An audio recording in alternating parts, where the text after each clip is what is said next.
Ya, selamat datang kembali.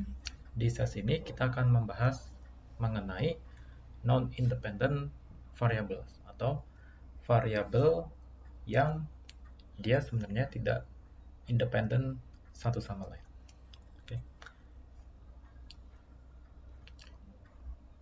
Jadi kemarin kita sudah mempelajari tentang Lagrange multipliers, di mana itu adalah metode optimisasi untuk suatu fungsi yang domainnya itu dia terbatas. Kenapa terbatas? Karena karena dia dikekang oleh suatu fungsi yang bernilai konstan.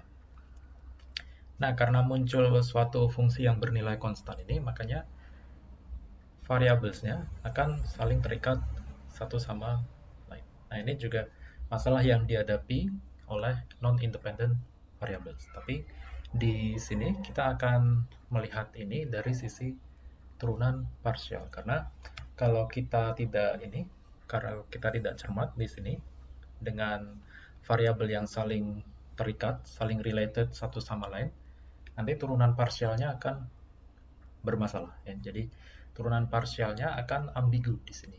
Nanti akan kita lihat. Oke. Nah, sekarang ya salah satu aplikasinya adalah di fisika ya. Jadi di fisika, di teori tentang gas, kalau teman-teman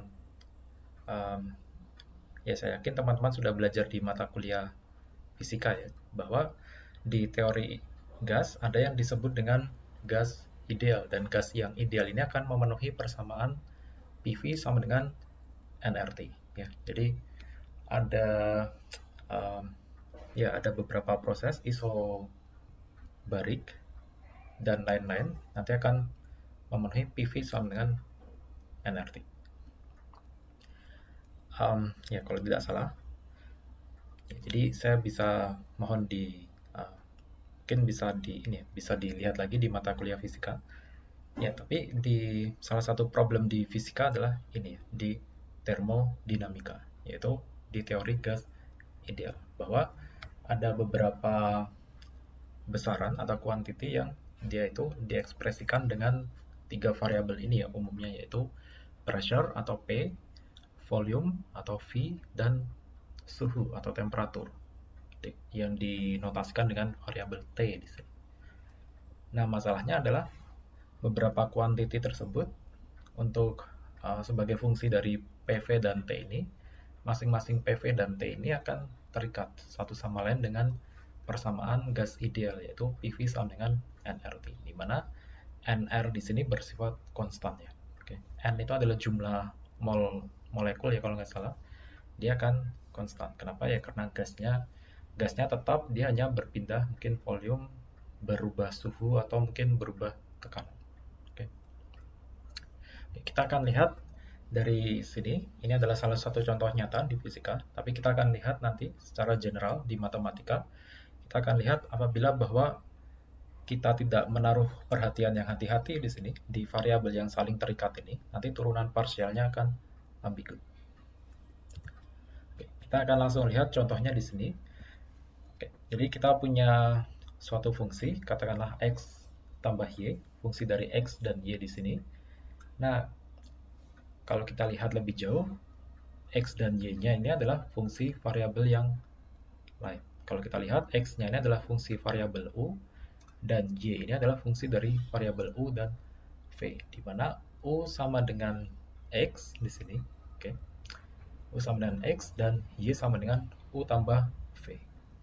Oke, nah di sini trikinya kenapa? Karena y dan x di sini saling terkait atau saling terikat. Kenapa begitu? Karena kalau kita lihat di sini, variabel x sama dengan u, artinya u di sini adalah x. Jadi y sama dengan x ditambah v di sini. Nah, kita akan lihat di sini y dan x saling terikat. Jadi dengan kata lain, y dan x ini tidak bisa berdiri sendiri-sendiri. Apabila kita mengubah variabel x di sini atau variabel u di sini, maka y bisa berubah. Oke. Jadi variabel y di sini akan tergantung variabel x, dan begitu juga sebaliknya, variabel x mungkin juga tergantung variabel y. Oke.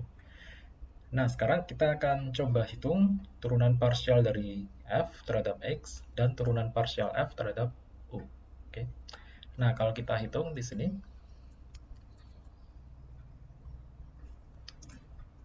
jadi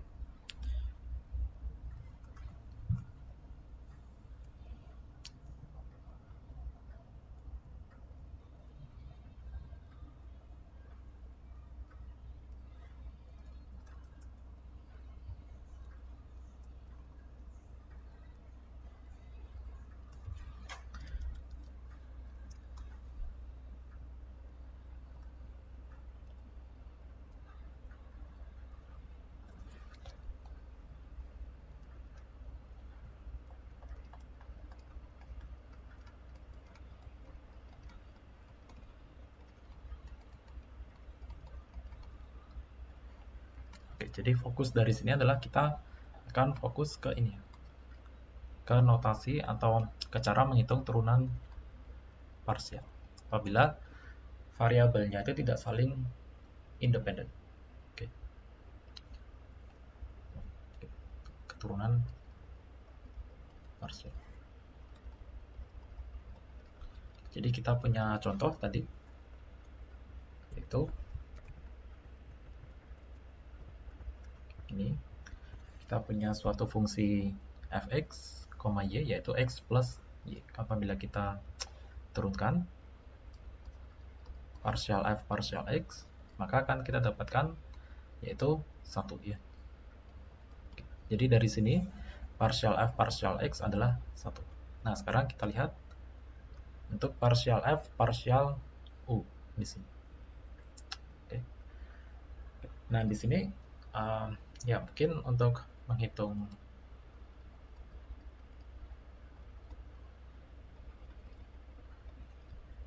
partial f partial u, kita akan coba kita akan ini saja, mungkin kita akan substitusikan bahwa di sini ingat x sama dengan u. Jadi kalau kita lihat dengan ini,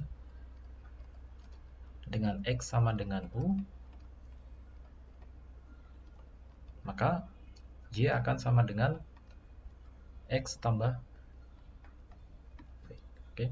Nah, y sama dengan x tambah v ini kita substitusikan, sehingga fx, y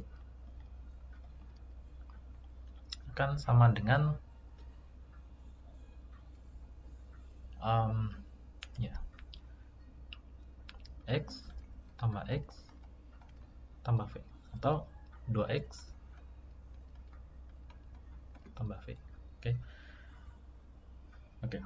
Nah, ingat tadi karena kita ingin menghitung turunan partial f terhadap u, maka x di sini adalah u. Oke. X adalah u. Jadi agar variabel u-nya muncul, kita kembalikan lagi x ke u. Oke.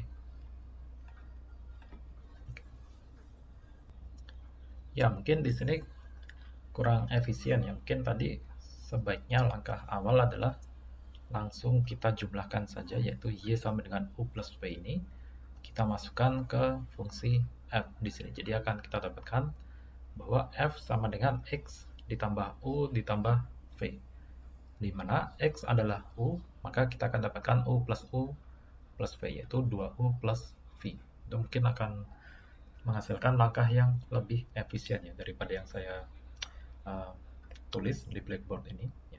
Mungkin teman-teman bisa memilih langkah yang lebih efisien tadi. Tapi sekarang fokus kita adalah fungsi f ini sekarang berbentuk 2u plus v, dan kita akan turunkan partial f ini terhadap u. Oke. Nah, ini turunan partial f terhadap u adalah sehingga, jadi ini sehingga turunan partial f terhadap u adalah 2. Oke. Nah, sekarang ada yang aneh di sini. Kenapa? Karena ingat di sini bahwa x sama dengan u. Jadi di sini ingat x adalah u. Oke. Nah, tapi mengapa kita dapatkan bahwa turunan partial f terhadap x itu kenapa tidak sama dengan turunan partial f terhadap u. Oke. Padahal u adalah x, sehingga seharusnya atau mungkin akan masuk akal bahwa turunan partial f terhadap x akan sama dengan turunan partial f terhadap x, atau karena x sama dengan u maka akan sama dengan turunan partial f terhadap u di sini. Nah, tapi kenapa kok hasilnya berbeda? Oke. Nah, ini perlu kita cermati. Kenapa hasilnya berbeda? Karena jadi untuk case pertama, turunan partial f terhadap x akan menghasilkan 1. Kalau kita lihat di sini, dia akan ini. Jadi ingat tentang diskusi kita tentang turunan partial dulu, bahwa apabila kita turunkan partial f terhadap x, maka variabel yang lain kita anggap konstan. Jadi karena tadi f x, y adalah x tambah y, jadi ini akan kita turunkan terhadap x dan y-nya kita anggap konstan di sini. Nah, tapi untuk kasus turunan partial f terhadap u di sini yang menghasilkan 2. Nah, di sini kalau kita lihat dia akan membuat si variabel v-nya ini konstan. Sementara itu kita memvariasi atau kita bisa mengubah variabel u di sini. Ingat tadi kita punya kita punya fungsi f tadi. Fungsi f adalah 2u tambah v. Sehingga apabila kita turunkan f ini terhadap u secara parsial, maka kita akan keep v-nya ini konstan. Nah, apa yang terjadi? Kalau kita keep v-nya ini konstan, maka dari sini apabila v-nya ini konstan, jadi apabila v-nya ini konstan, jadi ini case kedua. Apabila v-nya ini kita set konstan, u-nya kita variasi, maka y-nya akan ikut berubah juga. Nah, ini adalah fakta yang kontradiksi dengan case yang pertama, bahwa case yang pertama kita lihat di sini kita keep y-nya ini konstan. Sementara di case yang kedua, y-nya ini akan berubah. Kenapa? Karena kita anggap v-nya yang konstan di sini. Nah, jadi turunan partial f terhadap x di sini dan turunan partial f terhadap u atau x di sini adalah dua kasus yang berbeda. Di mana berbedanya adalah mungkin persamaannya dulu, sama-sama dia turunan partial f terhadap x atau f terhadap u. Ingat x sama dengan u. Nah, tapi yang berbeda adalah di case yang pertama ini kita anggap yang konstan itu adalah variabel y-nya. Sementara di case yang kedua, variabel y-nya akan berubah dan yang konstan adalah variabel v di sini. Jadi case pertama tentu dia adalah case yang berbeda dengan case yang kedua. Dan karena berbeda, maka turunan parsial dari kedua kasus ini juga berbeda. Nah, karena cukup ambigu turunan partial f terhadap x, kelihatannya sama tapi hasilnya berbeda, maka kita perlu suatu notasi yang khusus atau notasi yang bisa clear, yang bisa membuat ini itu tidak ambigu lagi. Jadi kita butuh clear notations untuk turunan parsial. Jadi ini muncul karena ada variabel yang saling terikat satu sama lain. Makanya kita sebut dengan non-independent variables. Kalau kita lihat terikatnya di sini adalah y dan x di sini, x dan y. Kalau kita belajar di turunan parsial dulu, x dan y ini masing-masing adalah independent variable. Tapi di sini ternyata y-nya ini akan terikat dengan x, ya. Dan karena terikat, maka dia akan memunculkan turunan parsial yang ambigu. Nah, jadi kita butuh suatu notasi yang clear di sini untuk menghindari ambiguitas tersebut. Ingat, ambiguitasnya itu muncul karena ada variabel yang saling terikat di sini, alias dia non-independent variable. Nah, kita akan buat notasi khusus di sini bahwa turunan partial f terhadap x apabila y-nya itu kita anggap konstan, maka akan kita tuliskan dengan notasi ini. Jadi turunan partial f terhadap x ada di dalam kurung, kemudian di luar kurung sebagai subscript kita tuliskan y di sini. Artinya kita akan anggap di sini kita akan anggap y-nya ini konstan. Oke. Dan x-nya ini kita variasikan. Nah, begitu juga untuk kasus yang pertama. Untuk kasus yang kedua, dengan cara atau notasi yang serupa, kita akan lihat bahwa turunan partial f terhadap x, ingat yang kita anggap konstan adalah v. Oke. Jadi di sini turunan partial f terhadap x akan sama dengan turunan partial f terhadap u apabila v-nya ini kita anggap konstan. Oke. Nah, jadi ingat tadi yang membedakan adalah variabel mana yang kita anggap konstan. Oke. Nah, di sini variabel yang bisa kita anggap konstan itu artinya variabel tersebut bisa dengan mudah kita ubah-ubah. Ya, jadi pastilah variabel yang konstan itu adalah independent variables. Oke, kita akan lihat secara lebih lanjut di contoh berikutnya. Oke, sekarang ini contoh berikutnya. Kalau kita lihat, kita akan cermati dulu di sini. Kita diminta untuk menurunkan turunan partial w terhadap x di sini. Oke, tapi kita lihat di sini bahwa zx dan y ini akan saling terikat. Ya. Jadi apabila kita ubah nilai x, kita ubah nilai y, maka z-nya akan mengikuti di sini. Ya. Jadi z-nya ini tidak bebas. Kenapa? Karena dia adalah fungsi terhadap x dan y. Oke. Oke. Tapi bisa juga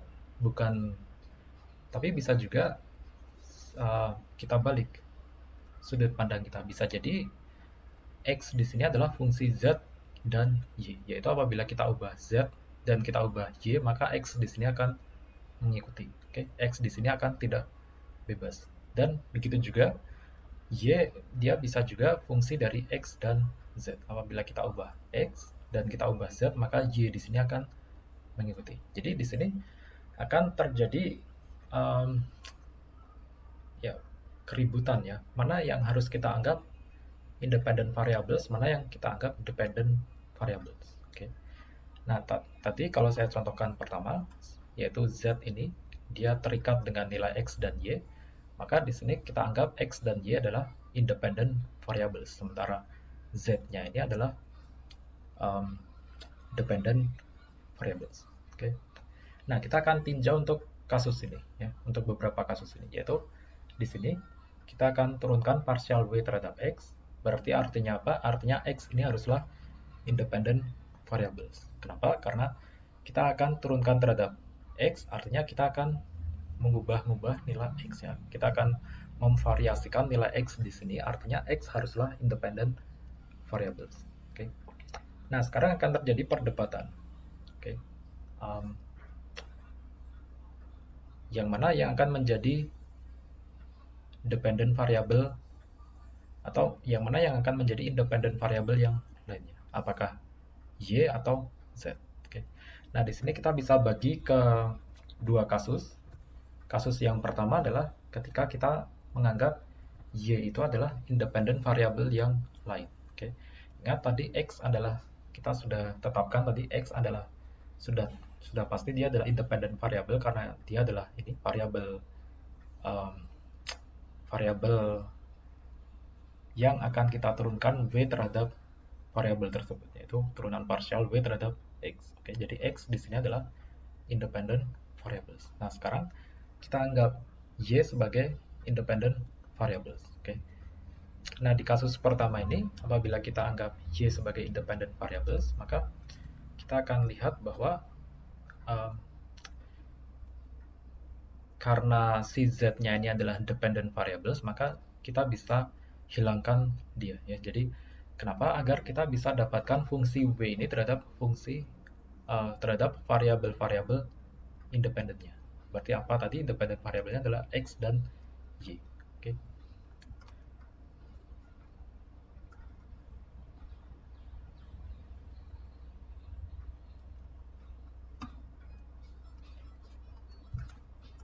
kita akan lihat contoh yang kedua.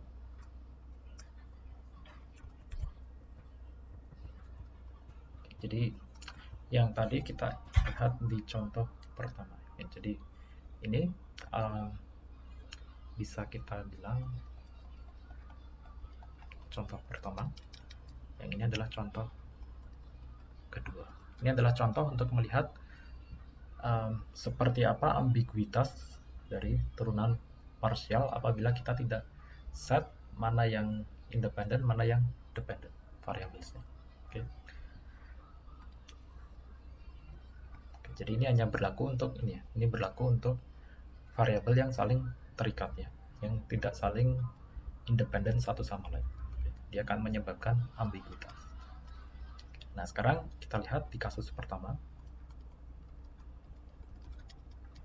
Kasus pertama, ingat tadi kita anggap X dan Y sebagai independent variables. Jadi ini IV ya, bukan 4, ini IV. IV adalah independent variables.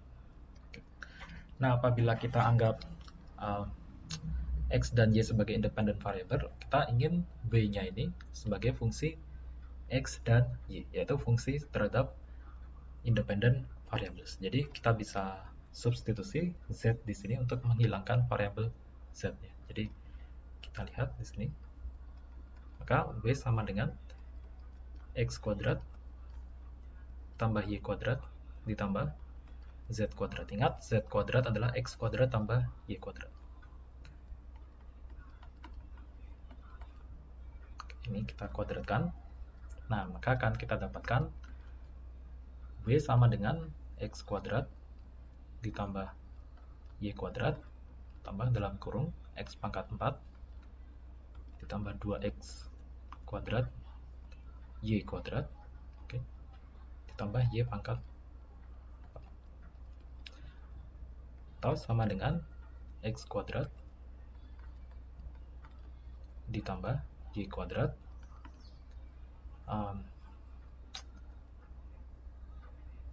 ya mungkin tidak usah disederhanakan, seperti ini aja, apa adanya. Oke, kita akan langsung turunkan turunan parsial W terhadap X ya. Jadi maka turunan parsial W terhadap X akan menjadi apa ini? Itu 2X di sini, 2X ditambah 4X pangkat 3 dari sini, kemudian dari sini 4X kalikan Y kuadrat. Oke, selesai. Ini adalah turunan parsial W terhadap X apabila kita anggap X dan Y ini sebagai independent variables. Oke. Nah, sekarang kita punya case yang kedua, yaitu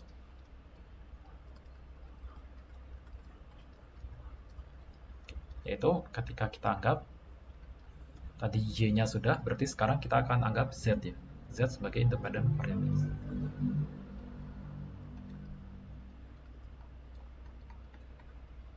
Oke. Jadi karena X dan Z ini sebagai independent variables, maka kita ingin W ini sebagai fungsi dari X dan Z. Oke. Maka kita perlu mengeliminasi variabel Y di sini. Dengan cara apa? Dengan cara substitusi dari sini. Ya, bahwa Y kuadrat sama dengan Y kuadrat sama dengan Z minus X kuadrat. Jadi X kuadrat W sama dengan X kuadrat tambah Y kuadrat. Ingat tadi Y kuadrat adalah Z minus X kuadrat. Oke. Kemudian ditambah Z kuadrat. Jadi ingat tadi bahwa jadi dari Z sama dengan X kuadrat tambah Y kuadrat, ini akan punya statement yang sama dengan Y kuadrat sama dengan Z minus X kuadrat. Oke.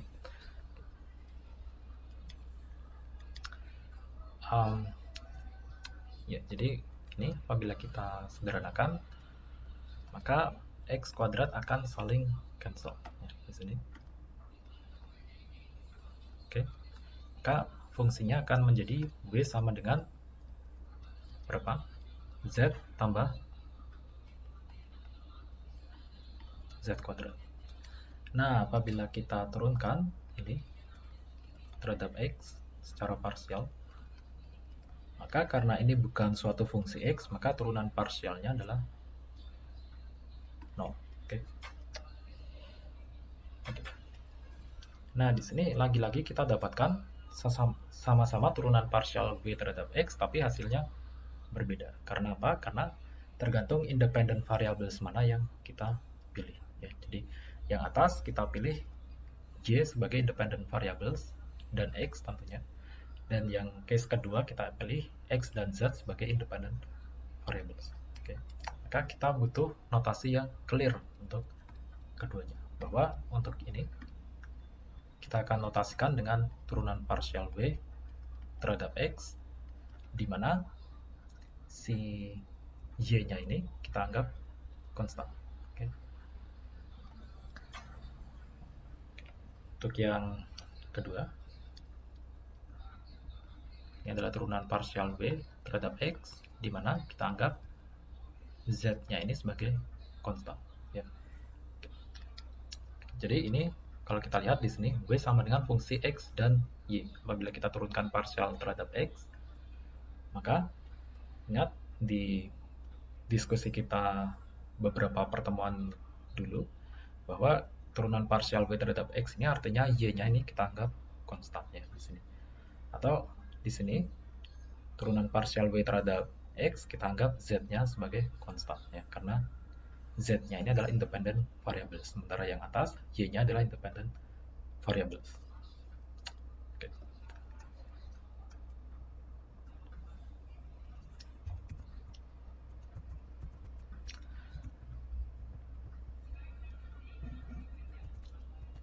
Oke, jadi kita butuh membahas tentang ini. Ini penting, tentang notasi yang jelas ya di sini.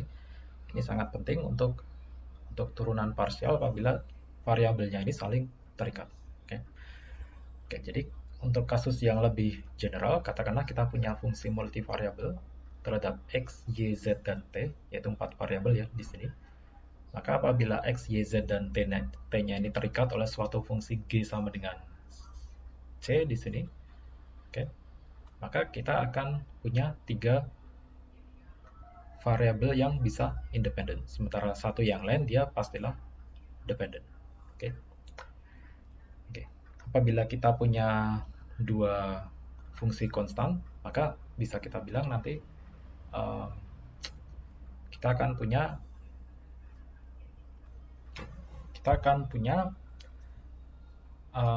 ya, jadi apabila kita punya 2 fungsi konstan di sini, maka kita akan punya 2 independent variables ya, dan seterusnya.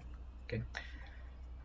Nah, sekarang kita lihat beberapa ekspresi yang mungkin untuk partial derivatif, yaitu apabila di sini kita ingin ini turunkan partial W terhadap X, maka kita butuh ini ya, kita butuh menetapkan 2 independent variabel yang lain, yaitu variabel Y dan T ya. Untuk satu contoh di sini, ingat di sini selain Y dan T kita bisa pilih alternatif atau beberapa kemungkinan yang lain, yaitu Y dan Z bisa, atau mungkin T dan Z ya. Oke, tapi di sini salah satu contohnya adalah Y dan T, yaitu artinya dia adalah partial derivatif dari W terhadap X dengan variabel Y dan T ini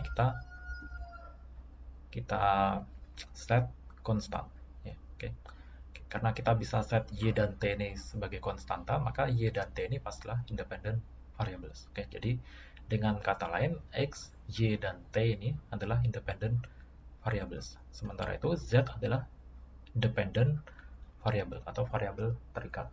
Oke, jadi Z adalah fungsi dari X, Y, dan T.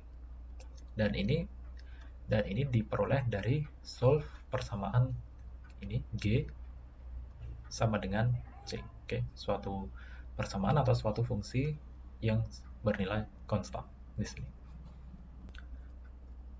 Nah, untuk contoh yang lain adalah turunan partial W terhadap Y dengan X dan Z ini adalah 2 independent variable yang lain yang kita akan anggap dia konstan ya di sini.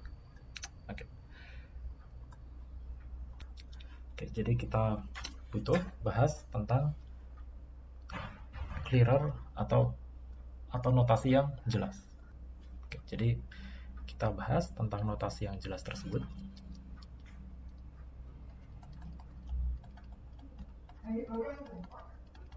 Oke. Oke, jadi misalkan kita punya suatu fungsi A terhadap X, Y, dan Z serta T di sini. Oke. Dan masing-masing variabel ini X, Y, Z, dan T ini akan terikat ya, dengan suatu fungsi, yaitu suatu fungsi sembarang X, Y, Z, T sama dengan konstan. Oke.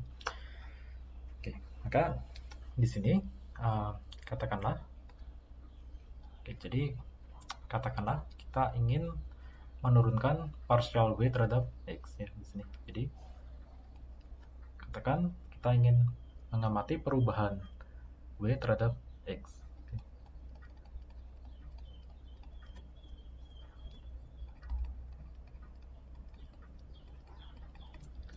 Oke, jadi di sini karena kita ingin mengamati perubahan W terhadap X, maka pastilah X adalah independent variables. Oke. Nah, kita perlu mencari dua independent variables yang lain, atau kita perlu menetapkan dua independent yang lain. Ingat, kalau kita punya ini,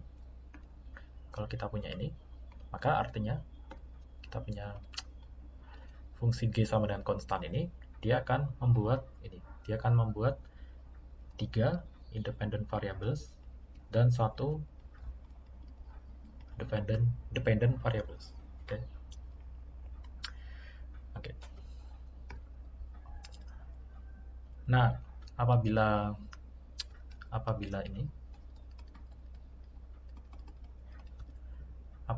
yang menjadi independent variable yang lain adalah tadi variabel Y dan T,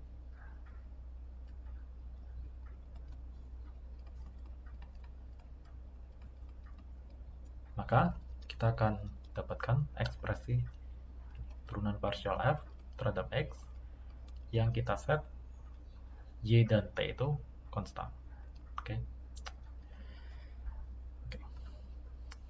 Nah, ini artinya ya, jadi di sini turunan partial W terhadap X di mana Y dan T kita set sebagai konstanta.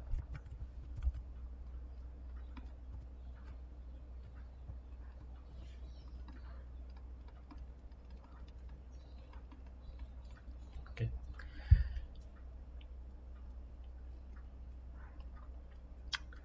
Oke. Nah, sementara itu si Z di sini dia adalah, jadi sementara itu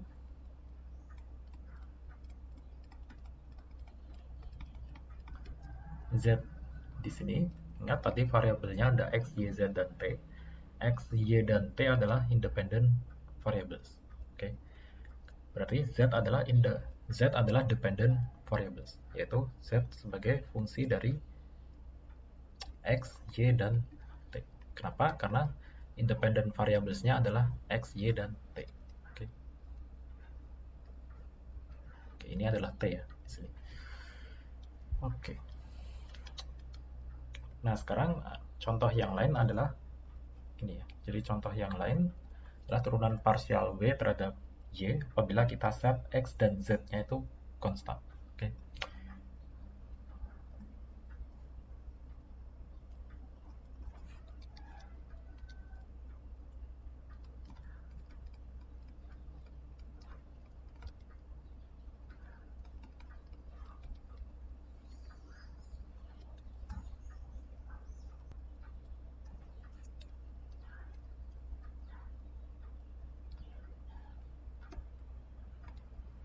Jadi dengan cara yang sama kita akan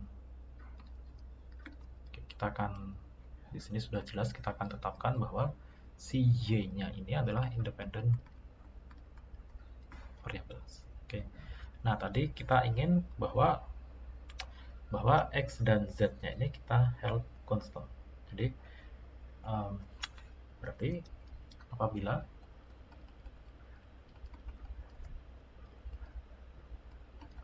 x dan z adalah dua independent variabel yang lain, maka kita punya notasi turunan parsial w terhadap y, di mana kita set x dan z-nya ini konstan. Jadi ini artinya x dan z kita set konstan. Oke. Nah, sementara itu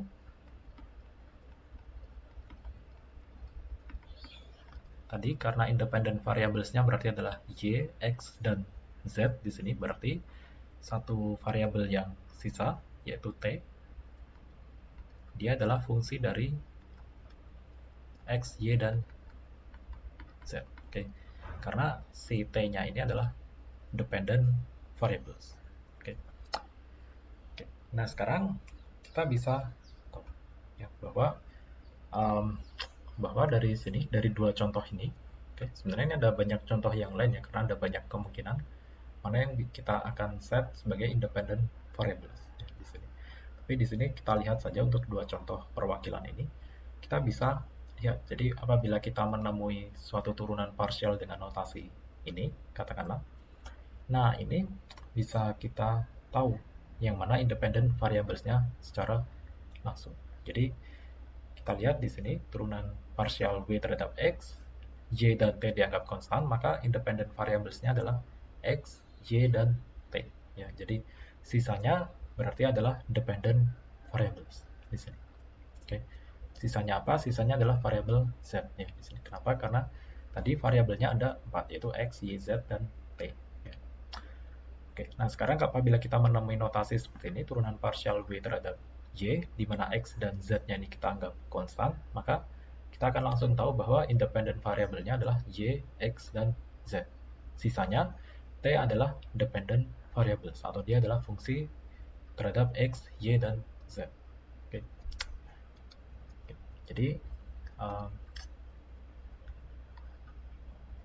Jadi apabila kita punya turunan parsial w terhadap x di sini, di mana y dan t kita anggap konstan,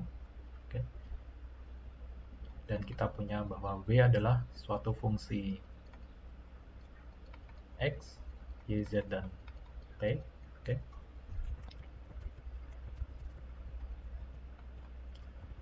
maka kita akan langsung tahu ya di sini bahwa ini adalah independent variables. Dan sisanya itu berarti adalah variabel z adalah dependent variables. Dan begitu juga seterusnya.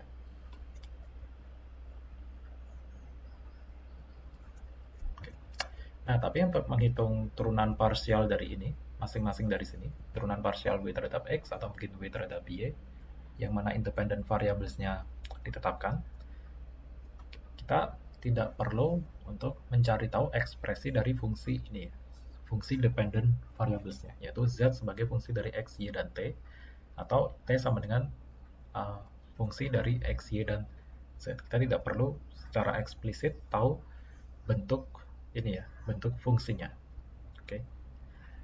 Kita akan lihat nanti untuk mencari turunan parsial kita tidak perlu mengetahui bentuk eksplisit dari fungsi ini.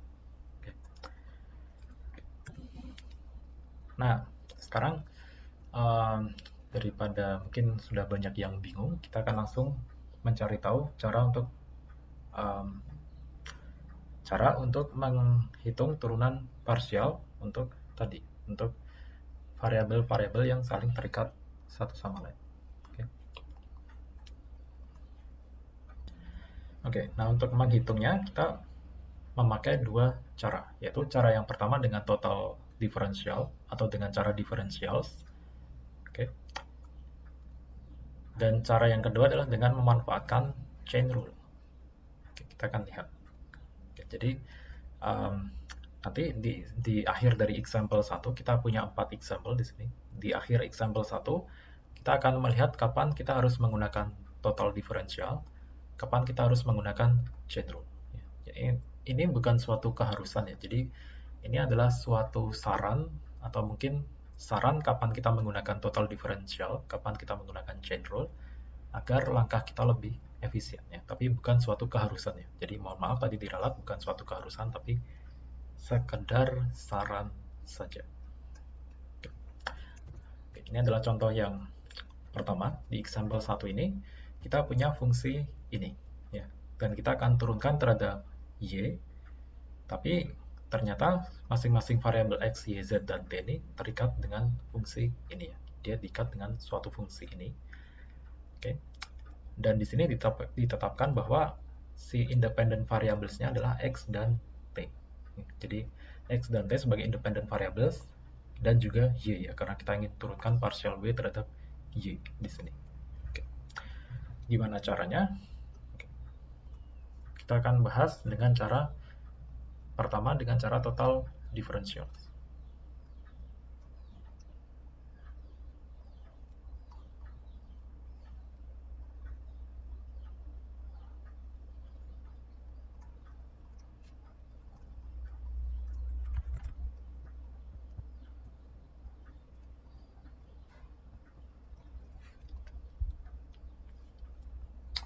Oke, yang tadi tulisannya ex dot ya. Di sini saya tulis example saja. Oke, jadi tadi ex dot 1, di sini example 1 ya. Ya. Oke. Hanya masalah indexing saja. Oke, di cara yang pertama kita akan bahas dengan cara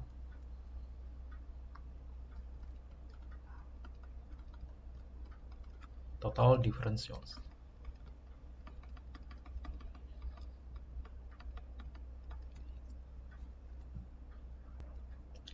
Oke, jadi idenya adalah kita akan melihat ekspresi total diferensial dari dua sisi ya, dari dua kubu di sini, yaitu kubu pertama adalah fungsi ini, kita akan lihat total diferensialnya, dan fungsi ini ya, fungsi kekangannya, yaitu x sama dengan zt ini juga akan kita lihat total diferensialnya.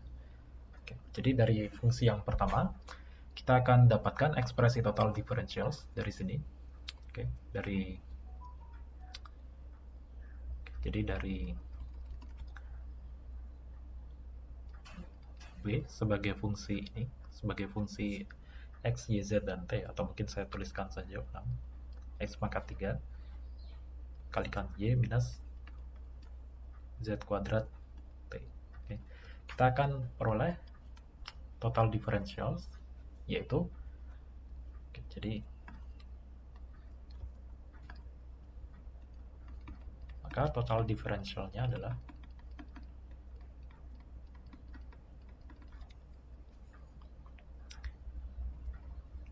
dw sama dengan, ingat dw sama dengan turunan ya mungkin saya harus tulis ulang ya agar teman-teman ingat, itu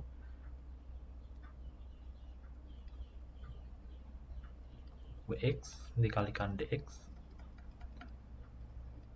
tambah wy kalikan dy tambah wz kali dz tambah wt kali dt. Oke.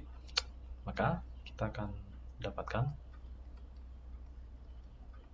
dw sama dengan ya, jadi oke, jadi masing-masing di sini saya harus tekankan dulu ya di awal di sini bahwa masing-masing ini, oke, masing-masing ini kita sebut dengan formal partial derivatives. Jadi ini kita sebut dengan formal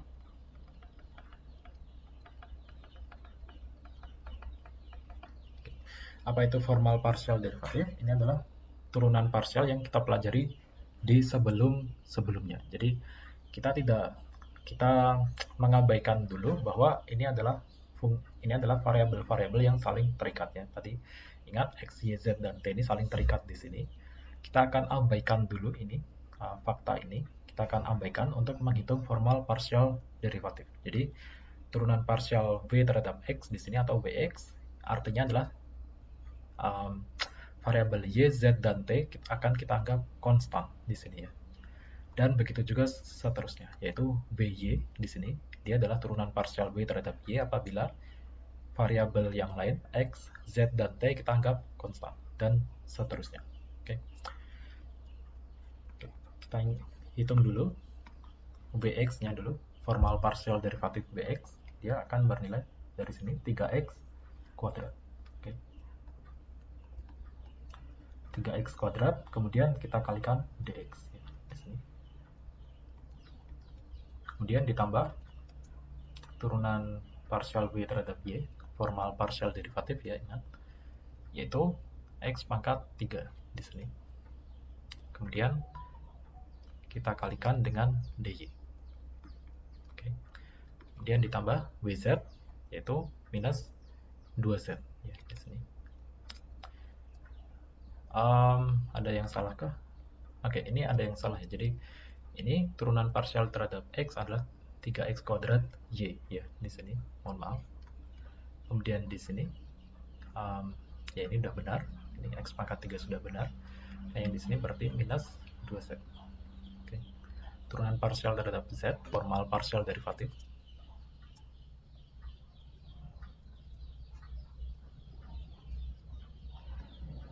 Oke, mohon maaf, listriknya mati.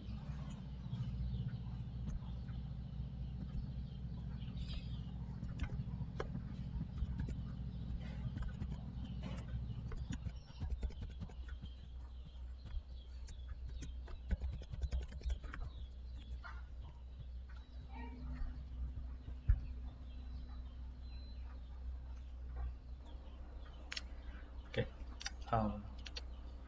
ini adalah minus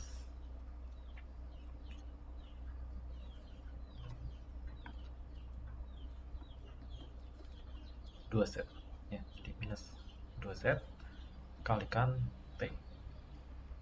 Oke, dz.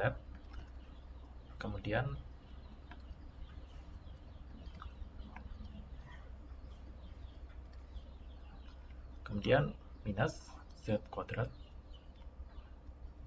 Oke, kenapa? Karena turunan parsial W terhadap T, yaitu minus z kuadrat dikalikan dt. Oke. Ya, jadi dari ekspresi ini kita tahu bahwa perubahan dari X, Y, Z, dan T akan mengakibatkan perubahan dari W. Oke. Nah, tapi nanti akan kita ketahui juga bahwa di sini ingat independent variables-nya adalah X, Y, dan T, artinya Z adalah dependent variables. Jadi nanti akan kita lihat bahwa perubahan dari X, T, dan Y akan mengakibatkan perubahan terhadap Z. Artinya apa? Artinya dz di sini atau perubahan dari Z di sini akan bisa kita hilangkan. Ya, jadi karena dia akan tergantung dengan perubahan dari X, Y, dan T, maka dz di sini bisa kita hilangkan. Oke, karena dia adalah variabel independen. Nah, artinya kita harus mencari tahu ekspresi dari dz. Nah, dari mana? Dari ini ya, dari fungsi kekangannya. Jadi dari fungsi kekangannya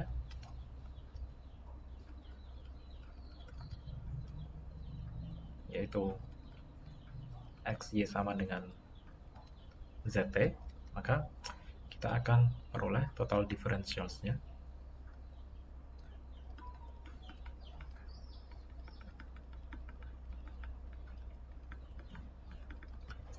yaitu ya, jadi di sini karena ada variabel x dan y, maka akan ada dx dan dy ya. Jadi turunan parsial terhadap x adalah y, dikalikan dx. Kita fokus ke ini ya, ke ruas kiri dulu ya. Nanti ruas kanan akan kita kerjakan berikutnya. Dan kita lanjutkan. Turunan parsial terhadap y adalah x ya, ditambah x dikalikan dy. Oke. Sama dengan, nah sekarang kita kerjakan untuk ruas yang kanan. Karena ada dua variabel z dan t, maka kita pecah menjadi bla bla bla dz ditambah bla bla bla dt. Oke. Oke, yang pertama turunan parsial terhadap z adalah t ya di sini. Kemudian turunan parsial terhadap t adalah z ya di sini. Oke. Nah, maka tadi kita bisa tahu ekspresi dari dz. Oke. Yaitu dz sama dengan jadi di sini dz sama dengan y dx tambah x dy kemudian dikurangi z dt. Oke, tapi harus kita bagi semuanya dengan t.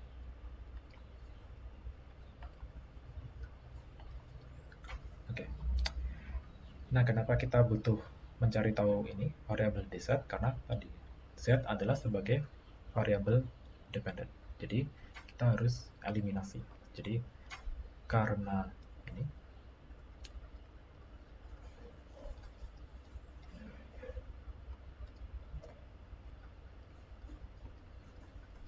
karena z adalah dependent variable, maka kita bisa eliminasi dz.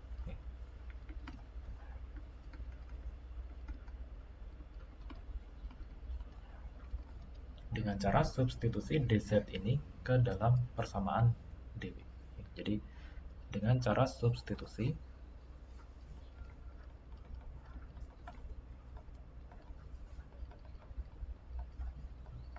dz ke dw, maka akan kita peroleh bahwa dw sama dengan ini sama, saya akan tulis ulang di sini.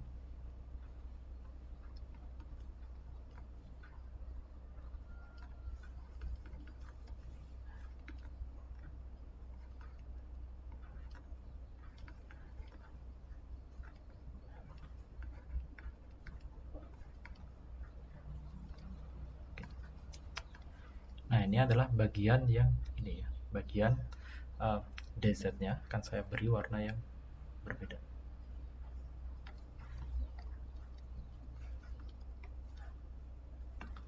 Mungkin warna biru.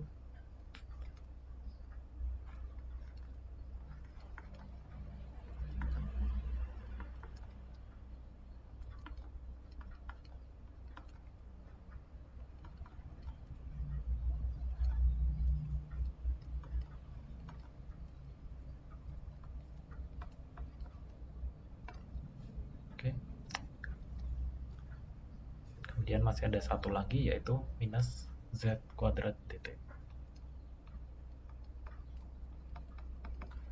Oke. Nah, ini perlu kita sederhanakan ya. Langkah pertama, ini ada yang bisa kita coret, kita cukup beruntung. Di sini t-nya bisa kita coret.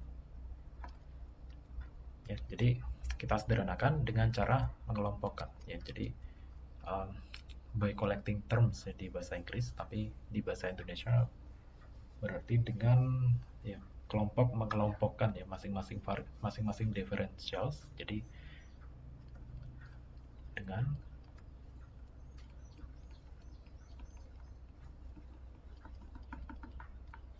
mengelompokkan masing-masing differentials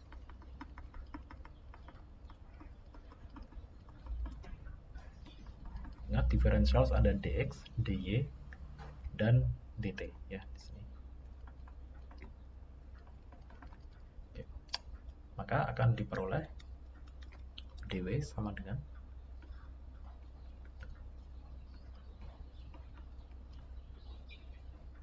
(3x kuadrat y). Kita lihat di sini.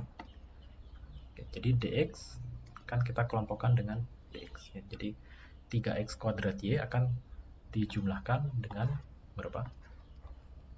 Atau minus ya, minus 2z di sini, minus 2z dikalikan y ya di sini, minus 2z kalikan y. dx ini untuk kelompok dx, kemudian untuk kelompok dy adalah x pangkat 3 kemudian minus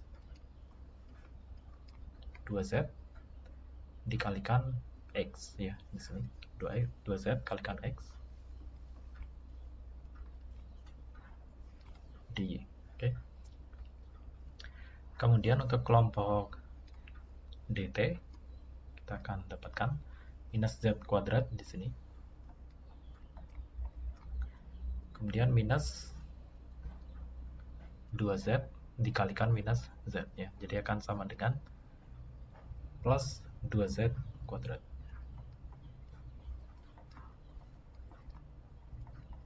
dt. Oke. Atau yang ini, yang khusus yang terakhir ini adalah z kuadrat.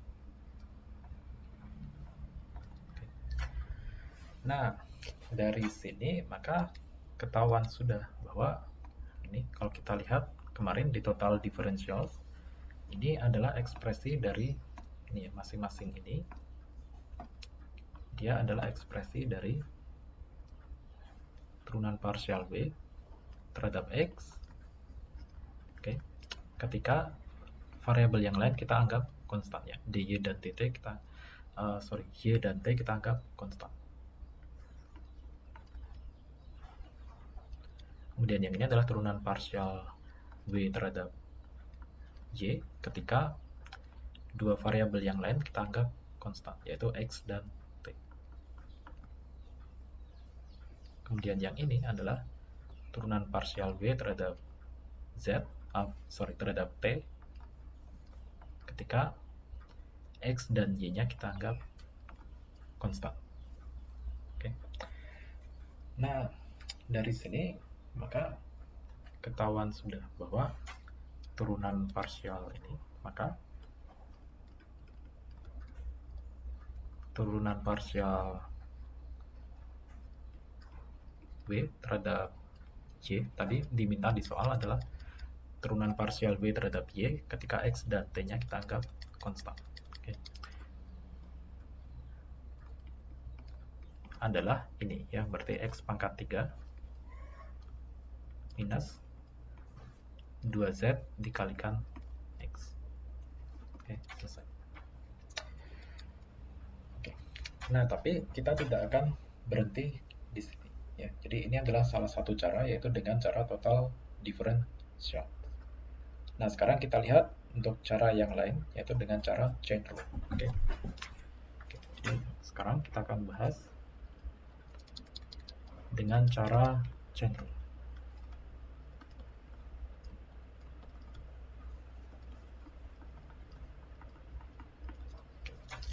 Nah, cara chain rule ini akan cukup cepat ya. Kita akan lihat. Jadi tadi kita punya fungsi ini, w sama dengan x pangkat 3y minus z kuadrat t. Oke, jadi kita akan terapkan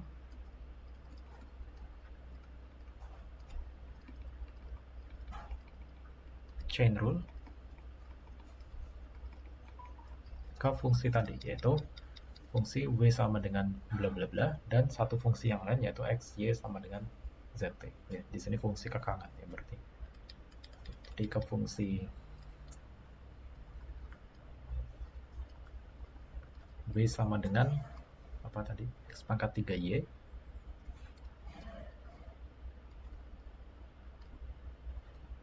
minus z kuadrat t. Oke.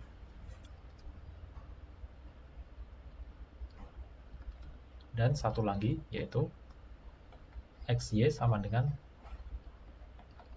zt. Oke. Nah, kita terapkan untuk turunan untuk chain rule yang pertama. Untuk chain rule yang pertama, maka akan kita turunkan turunan partial w terhadap tadi yang diminta adalah terhadap y. Oke. Ketika x dan t-nya kita anggap konstan, maka akan sama dengan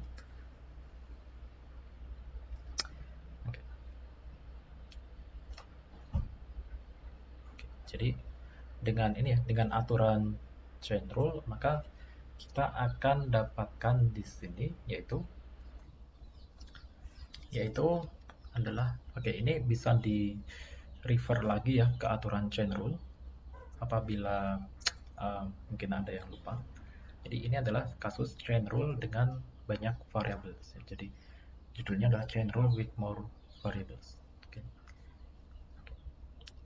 Jadi kita akan punya Vy. Ingat Vy di sini adalah formal partial derivatives. Oke. Vy kemudian kalikan turunan partial y terhadap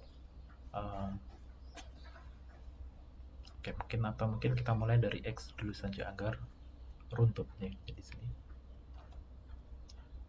Oke, jadi Vx turunan partial v terhadap x secara formal, formal partial derivative dikalikan turunan partial x terhadap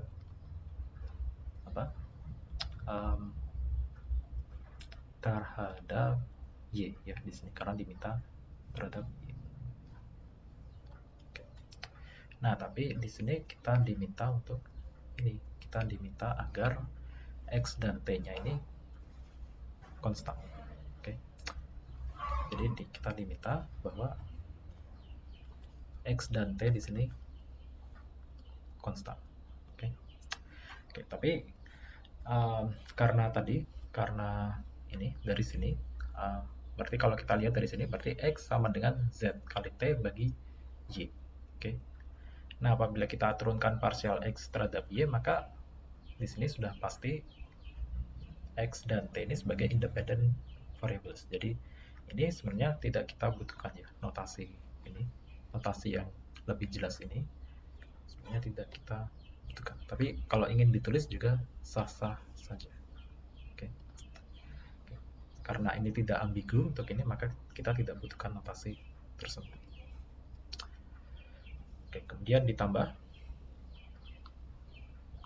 Wy turunan partial y terhadap y. Oke. Kemudian ditambah Bz ya di sini.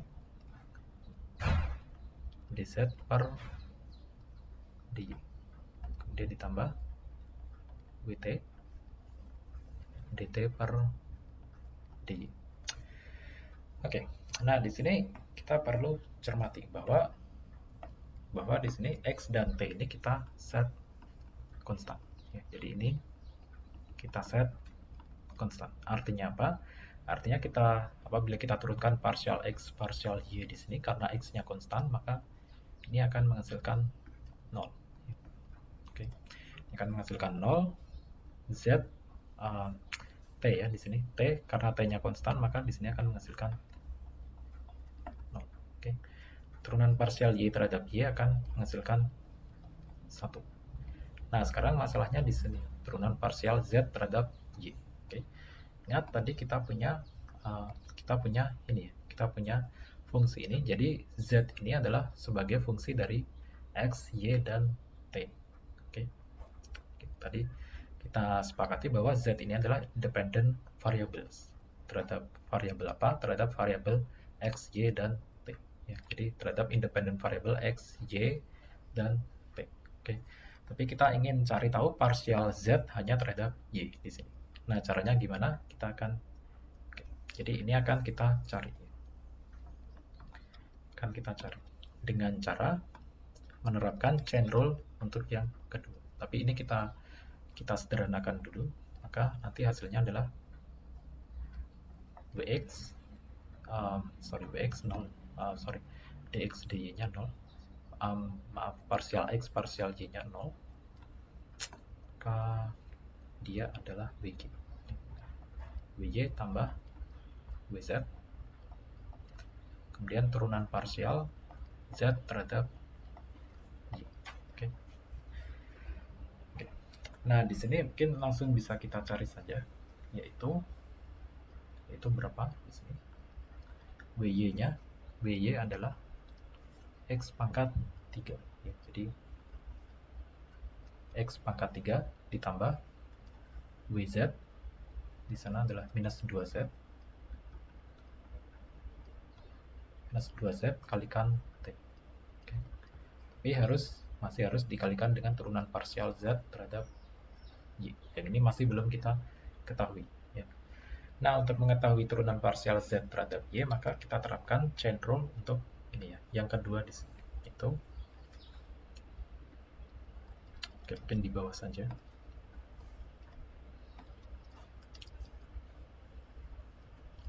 Kita akan terapkan chain rule untuk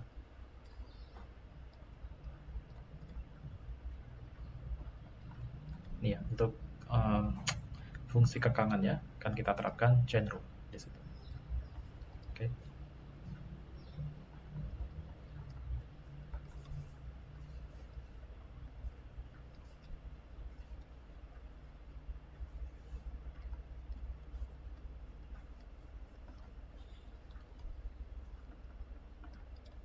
Oke.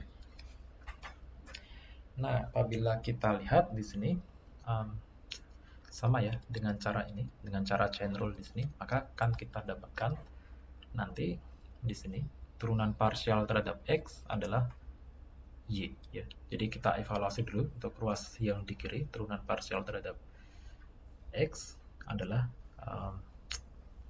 Y di sini. Oke. Kemudian kita kalikan dengan turunan parsial X, turunan parsial Y ya. Jadi parsial X parsial Y. Oke. Kemudian ditambah turunan parsial terhadap Y adalah X ya di sini. Tambah X. Kemudian parsial apa di sini? Parsial Y ya, karena tadi turunan parsial terhadap Y. Jadi di sini turunan parsial Y, turunan parsial Y. Oke. Kemudian ini akan sama dengan, nah sekarang kita evaluasi untuk ruas yang kanan, turunan parsial ini terhadap Z adalah T. Ya, jadi T kalikan parsial Z parsial Y ditambah turunan parsial ini terhadap T adalah Z. Ya, jadi Z turunan parsial T terhadap Y. Ya.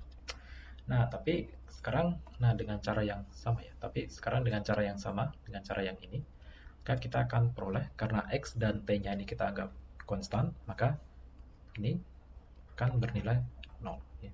Oke. Karena X-nya konstan, maka turunan parsial X terhadap Y akan bernilai 0. Ini akan bernilai 1. Kemudian ini akan bernilai 0. Nah, sekarang ketahuan dari sini bahwa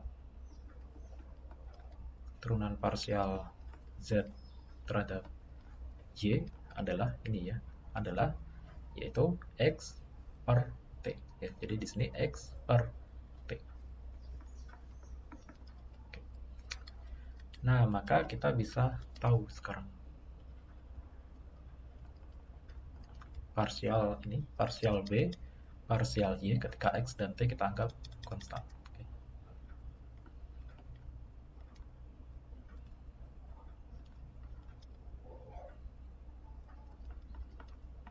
Yaitu tadi sama dengan X pangkat 3 kemudian minus 2Z kalikan T, kemudian kalikan ini ya, turunan parsial Z terhadap Y yaitu X per T di sini. Oke. Nah, ini bisa kita coret T-nya. Dan setelah disederhanakan akan menjadi X pangkat 3 minus 2Z kalikan X. Selesai.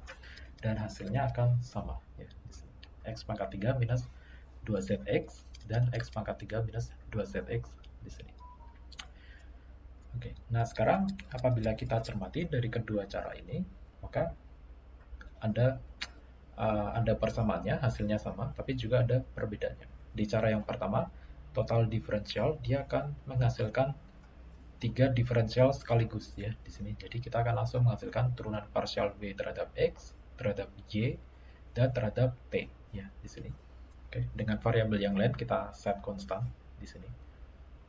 Oke. Nah, apabila kita ingin mengambil salah satu saja, katakanlah tadi di soal turunan parsial B terhadap Y ketika X dan T-nya kita anggap konstan, maka kita anggap atau kita ambil nilai yang di sini ya, yaitu X pangkat 3 minus 2Z kalikan X. Nah, untuk chain rule di sini kita akan dapatkan satu saja, yaitu satu turunan parsial, yaitu langsung to the point turunan parsial B terhadap Y ketika X dan T-nya kita set konstan. Oke. Nah, sekarang kita paham bahwa saran yang diberikan yaitu kapan kita disarankan menggunakan total differential, kapan kita disarankan menggunakan chain rule, yaitu adalah ini ya. Jadi ketika kita diminta untuk ini mencari semua turunan parsialnya, maka kita disarankan memakai total differential karena dia sekali jalan langsung mendapatkan semua parsial derivatifnya. Tapi apabila kita diminta untuk mencari satu saja parsial derivatif, maka agar lebih efisien kita gunakan chain rule.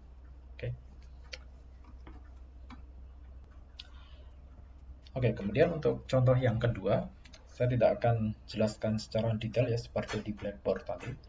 Ini lagi-lagi saya minta teman-teman untuk mencermati ini secara mandiri, tapi akan saya berikan clue-nya di sini, yaitu bahwa apabila kita lihat di sini kita punya suatu fungsi w sama dengan x kuadrat minus yz tambah t kuadrat di sini, di mana x, y, z dan t-nya ini akan terikat ya oleh dua fungsi, yaitu fungsi yang pertama adalah z kuadrat sama dengan x plus y kuadrat, dan fungsi yang kedua adalah xy sama dengan zt.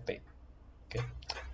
Nah, artinya apa? Artinya di sini kita akan punya, karena kita punya dua fungsi independent variable, maka kita akan punya dua, tadi saya bilang kita punya, ini saya harusnya bilang tadi, ini adalah dua fungsi kekangan ya. Jadi kita punya dua fungsi kekangan ini dan ini. Maka kita akan punya sejumlah n variabel minus n jumlah fungsi kekangan, yaitu dua independent variables ya. Jadi dari 4, tadinya 4 variabelnya, karena kita punya dua fungsi kekangan, maka akan jadi 4 minus 2, yaitu dua independent variables. Oke. Nah, dua independent variables di situ kita diminta untuk mencari fungsi w terhadap x dan y. Artinya dua independent variable yang tadi adalah x dan y. Oke. Nah, sekarang aplikasinya adalah kita diminta untuk mencari gradient vektor. Ingat, gradient vektor adalah vektor dengan komponen turunan parsial. Karena di sini x dan y variabelnya, maka turunan parsial terhadap x dan turunan parsial terhadap y. Oke. Nah, sekarang karena kita diminta untuk mencari tahu turunan parsial w terhadap x dan turunan parsial w terhadap y. Di sini berarti y-nya kita set konstan ya. Kalau di sini x-nya kita set konstan. Ingat, kita punya x dan y sebagai independent variables. Nah, karena kita diminta untuk mencari dua partial derivatif sekaligus, maka akan kita gunakan total differential ya, daripada kita gunakan chain rule. Karena total differential dia akan langsung mencari semua partial derivatifnya secara sekaligus. Di sini kita cari total ekspresi dari total diferensial dari fungsi yang pertama, maka akan diperoleh total diferensial ada di baris pertama ini. Kemudian untuk ini fungsi yang kedua, fungsi kekangan yang pertama, berarti akan diperoleh total diferensial di baris yang kedua ini. Kemudian untuk fungsi kekangan yang kedua di sini, maka akan diperoleh total diferensial yang ketiga. Nah, karena ingat tadi independent variables-nya. Jadi kita punya independent variables-nya yaitu x dan y. Artinya z dan t adalah dependent variables. Karena dia dependent variables, maka dz dan dt-nya ini bisa kita eliminasi. dz akan kita eliminasi dari sini. Oke, jadi idenya dz akan kita eliminasi dari sini, dari persamaan yang kedua ini. Kemudian dt-nya akan kita eliminasi dari persamaan yang ketiga. Dengan dz adalah persamaan yang kedua. Jadi dz di sini diperoleh dari solving persamaan yang kedua. Oke. Jadi jawabannya nanti bisa dicermati sendiri. Oke, sekarang untuk contoh yang ketiga, kita punya ini, kita punya suatu variabel x, y, dan z, dan dia memenuhi persamaan g sama dengan 0. Artinya apa? Artinya berarti ini adalah kekangan ya, karena fungsi sama dengan konstan. Oke. Oke. Dan di titik P, yaitu dengan koordinat 1,1,1, akan menghasilkan gradien vektor dari G bernilai ini. Vektor dengan komponen minus 1, 1,2 ya. Minus 1, 1,2. Nah, sekarang katakan kita punya fungsi yang lain yaitu fx, y, z, dan gradien dari f di titik P adalah vektor 1,2,1. Oke. Nah, sekarang kita diminta untuk mencari gradien dari W di titik 1,1, di mana 1,1-nya ini adalah x, y. Oke. Nah, berarti di sini jelas bahwa x dan y-nya adalah independent variables. Sementara itu z-nya adalah dependent variables. Oke. Nah, lagi-lagi kita diminta untuk mencari tahu turunan parsial secara sekaligus, yaitu kita diminta untuk mencari gradien dari fungsi ini. Oke. Oke, jadi ini mirip dengan contoh yang kedua tadi. Karena kita diminta untuk mencari kedua turunan parsial sekaligus, maka kita gunakan total parsial derivatif. Dan ini bisa dicermati sendiri nanti. Jadi turunan ini total diferensial dari B di titik P, maka akan kita dapatkan turunan parsial fx, fx di titik P, fy di titik P, dan fz di titik P. Dari mana? Dari sini. Ya. Dari sini. Jadi ini artinya adalah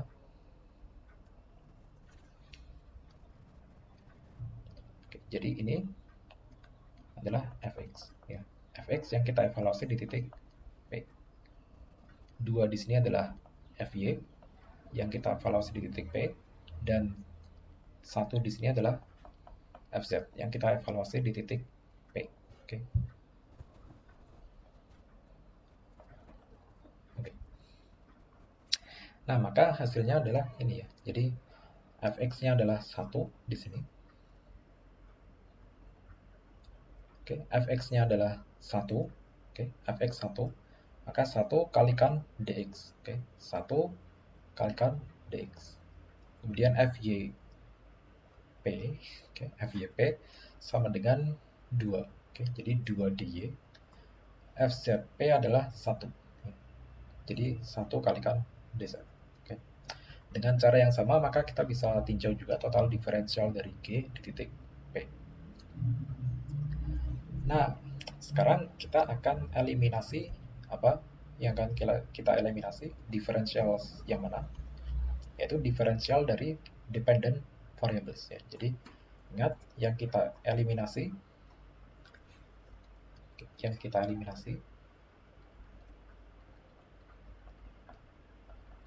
adalah diferensial dari dependent variables. Jadi karena di sini dependent variables-nya adalah z, maka yang akan kita evaluasi yang kita eliminasi adalah diferensial dz. Oke.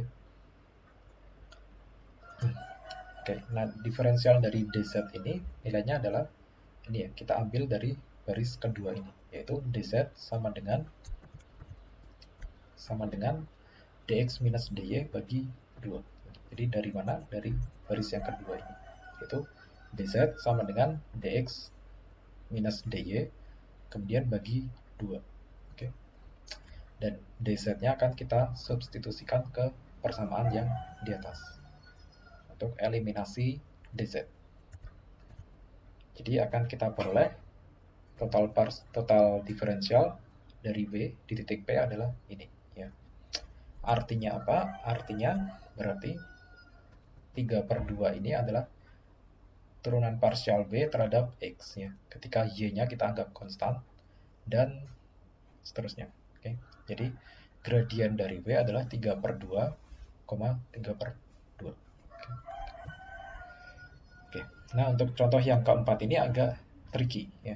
Dia agak tricky. Ya, kenapa tricky?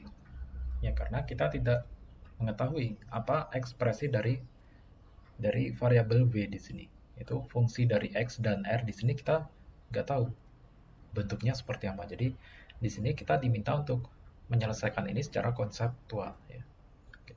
Jadi kita nanti akan diminta, katakan problemnya adalah kita punya ini, atau situasinya kita punya suatu fungsi terhadap X dan R, dan itu adalah variabel V ya. Jadi V adalah fungsi terhadap X dan R, tapi R-nya di sini adalah fungsi terhadap X dan theta.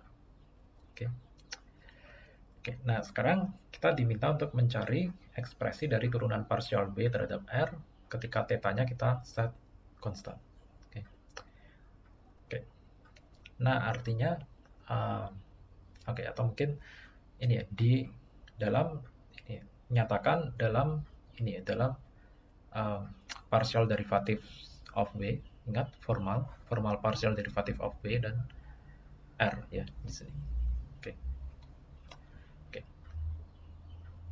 Nah, karena kita hanya diminta mencari tahu satu turunan saja, turunan parsial, maka akan kita gunakan chain rule ya. Daripada total diferensial kita akan gunakan chain rule di sini. Oke.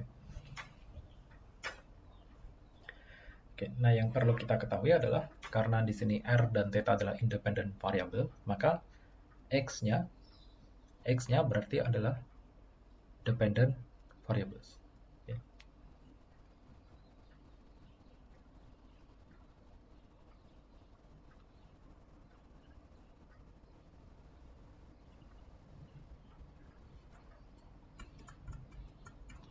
Oke, ini example 1. Sekarang kita punya example 2.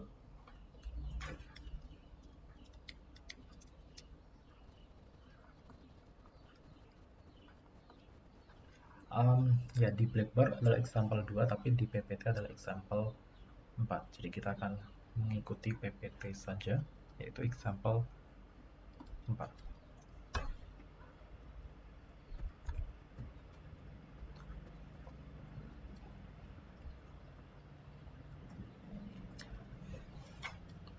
Oke, jadi dari kasus ini kita tahu bahwa X dan theta adalah independent variables. Okay. R dan theta. Okay. Jadi mungkin saya perlu tulis dengan lebih jelas. Jadi kita punya turunan parsial V terhadap R ketika theta-nya kita set konstan. Artinya apa? Artinya adalah kita punya ini, kita punya variabel ini sebagai independent variables. Okay.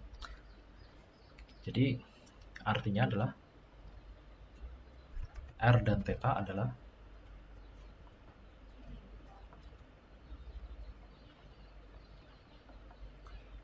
independent variables. Sementara itu X adalah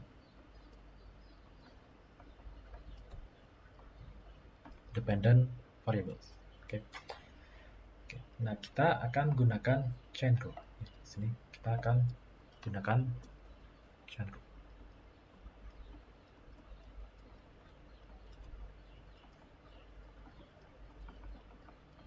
Oke. Jadi chain rule di sini kita terapkan ke tadi sama ya. Dari example 1 tadi kita akan terapkan ke sini fungsi V ini dan fungsi R di sini ya sebagai fungsi kakangan ya di sini. Oke, jadi untuk fungsi yang B, maka kita akan dapatkan turunan parsial B terhadap R. Ketika kita set theta-nya konstan, maka akan ini ya, yaitu sama dengan formal partial derivatif B terhadap X, oke, dikalikan apa di sini? Kalikan turunan parsial X terhadap R. Oke. Kemudian ditambah formal partial derivatif B terhadap R, kemudian dikalikan turunan parsial R terhadap R. Ya. Oke. Ini bisa kita coret, ini atau ini nilainya adalah 1. Oke. Jadi nanti dia akan bernilai Vx kalikan turunan parsial X terhadap R ditambah WR. Oke.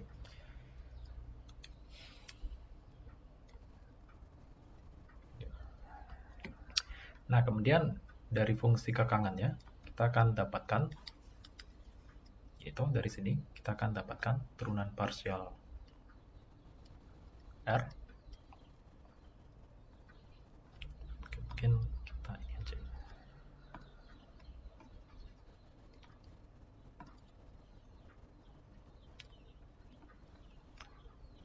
Oke, turunan parsial R terhadap R, theta kita set konstan, kan sama dengan ini sisi ruas yang kanan sekarang.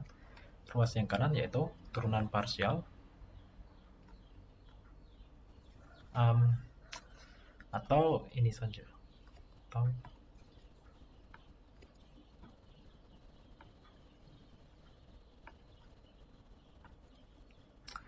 langsung kita tulis ini saja, chain rule untuk fungsi ini, fungsi x theta, oke, fungsi terhadap x dan theta, maka akan kita dapatkan Rx, oke, kemudian kalikan turunan parsial x terhadap theta, terhadap R, mohon maaf, terhadap R, kemudian ditambah, oke, karena ini fungsi terhadap x dan theta, tadi kita punya formal partial derivatif terhadap x, jadi sekarang kita punya formal derivatif terhadap t, ya, formal partial derivatif terhadap theta, oke, jadi R theta kalikan turunan parsial theta terhadap R, ya. Oke. Ya saya nggak tahu, mungkin akan bingung ya dengan ini, dengan notasi ini. Jadi saya akan coba jembatani dengan cara ini. Kita lihat.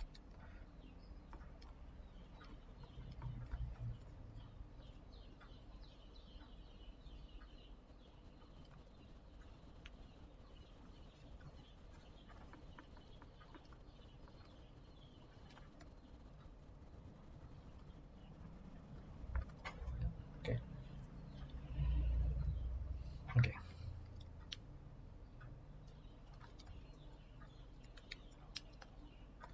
Oke, nah sekarang kita akan lihat di sini, karena tetanya kita set konstan, maka turunan parsial theta terhadap R akan sama dengan 0.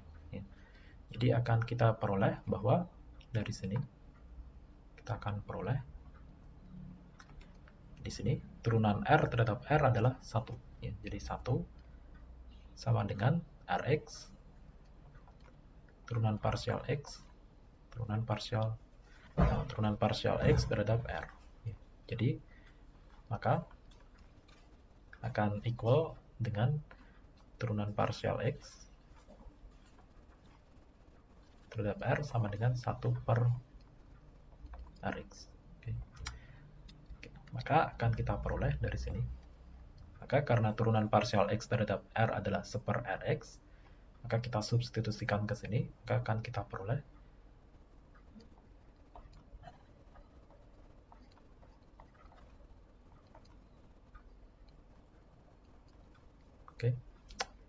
kalikan 1 per Rx atau bagi Rx di sini ditambah WR, dan ini selesai.